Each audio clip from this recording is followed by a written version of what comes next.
वजीर अफजाइश मवेशियान टी श्रीनिवास यादव ने कहा कि बलकमपेट एलम्मा देवी को सोने का ताज पहनाया जाएगा। जुमेरात को रियासती वजीर श्रीनिवास यादव ने अतिया दहिंदगान के साथ बलकमपेट मंदिर में तामीर किए गए शॉपिंग कॉम्प्लेक्स का इफ्तिताह किया।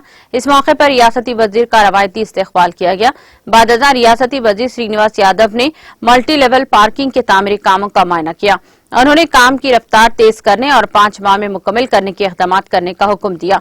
इस मौके पर रियासती वज़ीर श्रीनिवास यादव ने कहा कि अक़ीदतमंदों की तरफ से देवी को अतिया की शक्ल में जो सोना और चांदी चढ़ाया जाएगा वो देवी के लिए इस्तेमाल किया जाएगा। उन्होंने कहा कि देवी के ताज, पांव, हाथ और दीगर जेवरात को सजाने के लिए 2 किलो 200 ग्राम सोना इस्तेमाल किया जाएगा। इस तरह मंदिर के मरकजी दरवाजों पर चांदी चढ़ाई जाएगी।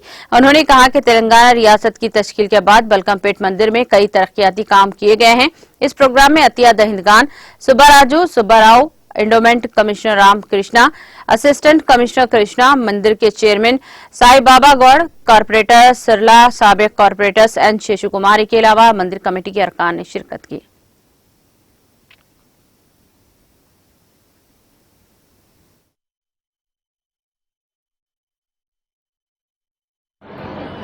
సరే ఇక్కడ వ్యాపారం చేసుకునే వాళ్ళకు చాలా సంవత్సరాల నుంచి వ్యాపారం చేసుకునేటువంటి వాళ్ళకు కొంత నీడ కల్పించాలన్నటువంటి ఉద్దేశంతోనే ఒక 34 షాపులని మరి నిర్మాణం చేయడం జరిగింది. వాళ్ళు కొబ్బరికాయలు కానీ కొన్ని భగవంతునికి సంబంధించినటువంటి వస్తువులు అమ్ముకున్నారు. అవన్నీ వాళ్ళకు ఫ్రీగానే ఇచ్చాడు. దీంట్లో నేను ఈఓ గారికి మా చైర్మన్ గారికి మనస్ఫూర్తిగా అభినందనలు. వాళ్ళ కష్టమే ఇదంతా. రెండోది మా డోనర్స్, పెద్ద ఎత్తున డోనర్స్ ముందుకొచ్చి 34 షాపులు కూడా డోనర్సే ఇచ్చారు. అందుకే ఎవరైతే 60-70 ఏళ్ళ నుంచి 15-20 ఏళ్ళ నుంచి వ్యాపారం చేసుకునే వాళ్ళకందరికీ ఫ్రీగానే ఇచ్చినాం. ₹1 వాళ్ళ నేను తీసుకోలే, కిరాయి కూడా ఉండదు.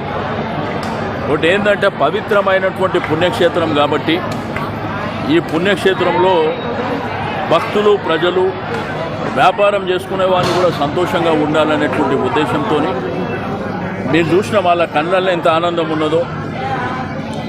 రెండోది కొంతమంది సరే మధ్యలో వచ్చి వ్యాపారం చేసుకుంటున్నారు. వాళ్ళు కూడా పాపం ఏదో షాపులు కావాలనేటువంటి బాధలు ఉన్నారు. ఇంకా కొన్ని షాపులు కడతాం, స్థలాలు ఉన్నాయి, ఇంకా షాపులు కట్టి డోనర్స్ కూడా ముందుకు వస్తున్నారు. వాళ్ళందరికీ నేను మనస్ఫూర్తిగా అభినందనలు. ఇంకా కొన్ని షాపులు కట్టిన తర్వాత ఎవరు